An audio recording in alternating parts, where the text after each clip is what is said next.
नमस्कार, मेरा नाम विनीत त्रिपाठी है और आप नव भारत टाइम्स देख रहे हैं।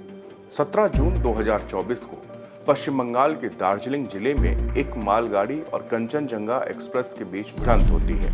इस हादसे में 10 यात्रियों की मौत हो गई, जबकि 43 पैसेंजर घायल हुए थे। एक्सीडेंट होने के कुछ घंटे बाद रेलवे बोर्ड की चेयरमैन जय वर्मा सिन्हा का बड़ा बयान सामने आया। इसमें उन्होंने कहा कि इस हादसे में गलती मालगाड़ी के लोको पायलट की थी, क्योंकि मालगाड़ी की स्पीड बहुत ज्यादा थी, जो कि साफ तौर पर रेलवे मैनुअल का उल्लंघन था।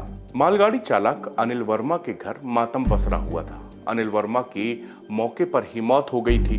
परिवार बेसुध था। तभी जय वर्मा का बयान आया तो परिवार और भी ज्यादा टूट गया। लेकिन 30 दिनों के बाद CCRS की रिपोर्ट ने उनके घर वालों को राहत जरूर पहुंचाई है। रेलवे सुरक्षा के मुख्य आयुक्त यानी कि CCRS की रिपोर्ट ने उन्हें 17 जून को हुए हादसे के लिए दोषी नहीं पाया है, लेकिन इस रिपोर्ट पर गौर करने की जरूरत है। आखिर CCRS ने इस पूरे एक्सीडेंट में किसकी गलती पाई है? इसमें ट्रेन संचालन के प्रबंधन में कई स्तरों में खामियां पाई गई थी। यह हादसा पूर्वोत्तर सीमांत रेलवे के कटिहार डिवीजन के रंगापानी और छत्तरहाट स्टेशनों के बीच हुआ था, जहां पर कंचनजंगा एक्सप्रेस को मालगाड़ी ने पीछे से हिट किया था। CCRS जनक कुमार गर्ग ने अपनी अंतरिम रिपोर्ट में कहा कि दुर्घटना error in train working category में आती है। रिकॉर्ड में मौजूद सबूतों और बयानों की जांच करने के बाद उन्होंने कहा कि दुर्घटना ऑटोमेटिक सिग्नल सिस्टम फेल होने के तहत ट्रेन संचालन के प्रबंधन में कई स्तरों पर खामियों के कारण हुआ है। लोको पायलट और ट्रेन मैनेजर को वॉकी टॉकी सेट नहीं दिए गए थे और वो मोबाइल फोन का इस्तेमाल कर बातचीत कर रहे थे। रंगपानी स्टेशन के स्टेशन मास्टर द्वारा जारी किए गए ट्रैवल अथॉरिटी यानी कि TA 912 में लोको पायलट को लाल निशान पार करने का अधिकार दिया गया था। उसमें ट्रेन मैनेजर यानी कि गार्ड के हस्ताक्षर नहीं लिए गए थे। ट्रैफिक इंस्पेक्टर और चीफ लोको पायलट को यह भी नहीं बताया गया कि जब भी TA 912 जारी किया जाता है तो क्या प्रक्रिया अपनाई जानी चाहिए। फील्ड स्तर पर भी कई नियमों की गलत व्याख्या और गलत फहमी हुई थी। रिपोर्ट के बाद एक बात बेहद चिंतनीय है कि क्या रेलवे में काम कर रहे कर्मचारियों को ही मैनुअल की जानकारी नहीं है? रिपोर्ट में चिंता जताते हुए लिखा गया है कि ये वास्तव में चिंता का विषय है कि अगर ट्रैफिक इंस्पेक्टर और चीफ लोको इंस्पेक्टर को ही इस विषय के बारे में कोई जानकारी ना हो, अगर वही जानकारी नहीं रखेंगे तो फिर जूनियर लोको पायलट और SSM को क्या ही जानकारी वो देंगे। इस रिपोर्ट में कहा गया कि जब हर मोर्चे पर इतनी सारी खामियां थीं तो एक्सीडेंट तो इन वेटिंग था। ये एक बड़ा टर्म था कि एक्सीडेंट इन वेटिंग था, यानी कि ये हादसा होना ही था। अब बस कब होना था, ये इसमें समय की एक बात आई है सामने। सभी लोको पायलट और सभी ट्रेनों के ट्रेन प्रबंधकों को सुरक्षा के लिहाज से वॉकी टॉकी सेट की उपलब्धता हर समय सुनिश्चित की जानी चाहिए। इस उद्देश्य के लिए कि यदि आवश्यकता हो तो बाइंग पॉलिसी में आवश्यक परिवर्तन भी किए जा सकते हैं। साथ ही डेटा लॉगर रूम में VHF रिसीवर कम रिकॉर्डर उपलब्ध कराया जाना चाहिए, ताकि वॉकी टॉकी के माध्यम से स्टेशन मास्टर द्वारा की गई बातचीत का रिकॉर्ड कर सुनिश्चित की जानी चाहिए, उसकी रिकॉर्डिंग होनी चाहिए।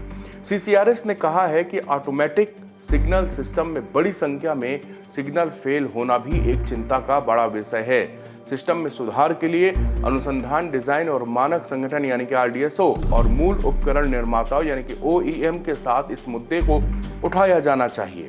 17 जून 2024 की रात को सिग्नल कंट्रोल रूम में एक टेक्नीशियन तैनात था। टेक्नीशियन स्तर के कर्मचारियों द्वारा इतनी बड़ी सिग्नलिंग विफलता का सही करना ये संभव नहीं होता। कटिहार में तैनात डिविजनल स्तर के सिग्नलिंग डिपार्टमेंट के हाई लेवल के अधिकारियों का रवैया भी ढुलमुल पाया गया। इस गंभीर विफलता के बारे में उनको सूचना दी गई, इसके बावजूद सीनियर अधिकारियों ने कोई भी ठोस कदम नहीं उठाए।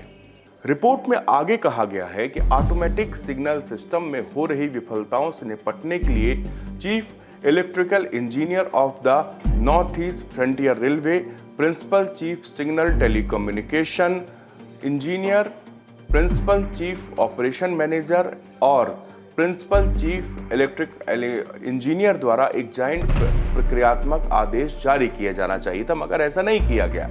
इसके साथ ही अब सभी रूटों पर जल्द से जल्द कवच सिस्टम को एक्टिवेट करना चाहिए।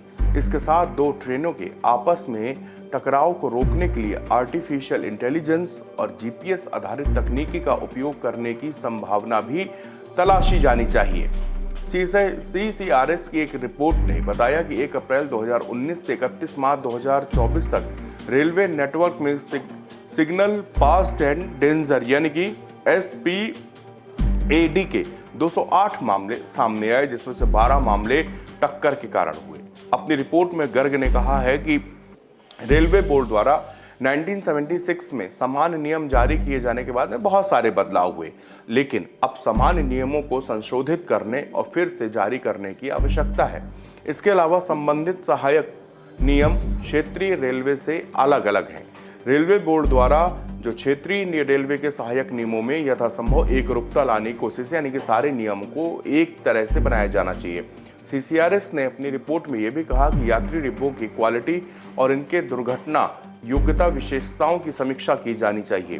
प्राथमिकता के आधार पर प्रत्येक पैसेंजर ट्रेन में कम से कम अंतिम यानी कि लास्ट के 2 डिब्बे क्रैश वर्दीनेस फीचर यानी कि दुर्घटना योग्यता विशेषता इनमें होनी चाहिए, ताकि अगर कोई ट्रेन पीछे से किसी ट्रेन को हिट करती है तो उसमें जो पीछे बैठने वाले 2 डिब्बों तक ही उसका प्रभाव रहे, उसके आगे जहां से उसमें यात्री बैठे हैं उनको उस टक्कर का या उस एक्सीडेंट से प्रभाव ना पड़े। रेलवे हम सभी के जीवन से जुड़ा हुआ है। हम सभी ने कभी न कभी रेलवे में यात्राएं की हैं और हम सबसे ज़्यादा सुरक्षित सफ़र रेलवे को ही कहते हैं। लेकिन जो कंचनजंगा मालगाड़ी मामले में जो रिपोर्ट आई है, ये हैरान करने वाली है, ये परेशान करने वाली है। ये हम सब व्यक्तियों को, आम लोगों को सोचने पर मजबूर कर रही है कि रेलवे के अंदर कितनी जगहों पर खामियां थी। ये एक्सीडेंट रोका जा सकता था अगर रेलवे मैनुअल को ठीक से कंसीडर किया गया होता, लेकिन ऐसा नहीं किया गया। इसमें शुरुआती दौर में पूरा का पूरा दोष उस मालगाड़ी के लोको पायलट के ऊपर डाला गया, जिससे कहा गया कि उसको 10 से 15 की स्पीड में मालगाड़ी चलाई जानी चाहिए थी। लेकिन जिस समय कंचनजंगा एक्सप्रेस को मालगाड़ी ने हिट किया, उस समय उसकी स्पीड 40 किलोमीटर प्रति घंटे की रफ्तार से थी। इस रिपोर्ट में एक बात जरूर सामने आई है कि जिस समय जो मालगाड़ी की स्पीड थी वो 78 किलोमीटर प्रति घंटे की रफ्तार से चल रही थी, लेकिन जैसे ही लोको पायलट को कंचनजंगा एक्सप्रेस का पिछला हिस्सा दिखा, उन्होंने तुरंत इमरजेंसी ब्रेक का उपयोग किया। इमरजेंसी ब्रेक का बार बार उपयोग करने के बावजूद ट्रेन की स्पीड को 40 की स्पीड तक ही कम हो पाई और 40 की स्पीड पर ही कंचनजंगा एक्सप्रेस को वहां पर हिट किया। लेकिन जिस तरह से रिपोर्ट में बातें सामने आई हैं, अगर उन सभी मैनुअल को वहां पर फॉलो किया जाता तो शायद ये हादसा बच सकता था, लेकिन आगे भी कोई और हादसा ना हो, इसलिए इस रिपोर्ट में आगे सुधार की जाने वाली बातों का भी उल्लेख किया गया है। इसमें सिर्फ खामियां नहीं बताई गई, इसमें यह भी बताया गया कि आगे अगर आप को इन सब चीज़ों में सुधार करेंगे तभी आप रेलवे को सुरक्षित मान सकते हैं। भारतीय रेलवे विश्व में सबसे सुरक्षित सफ़र माना जाता है। विश्व में सबसे सुरक्षित ट्रेन भारतीय इंडियन रेलवे है। लेकिन इस तरह के हादसे एक सवाल जरूर पैदा करते हैं कि आखिरकार इस तरह की खामियों के कारण लोगों को अपनी जान की कीमत से चुकाना पड़ता है, और यही इस मामले में हुआ है। जिस तरह से हम लोग ने देखा है कि कंचनजंगा एक्सप्रेस ने और वहाँ पर मालगाड़ी की जो टक्कर हुई उसमें हर लेवल में, यानी कि रेलवे मैनुअल और रेलवे के सिस्टम के हर एक एंगल पे एक समस्या यहाँ पर सामने आई थी और उसी के कारण उसका निदान नहीं किया गया, उनमें ढुलमुल रवैया अपनाया गया, इसीलिए ये रेल हादसा हुआ है।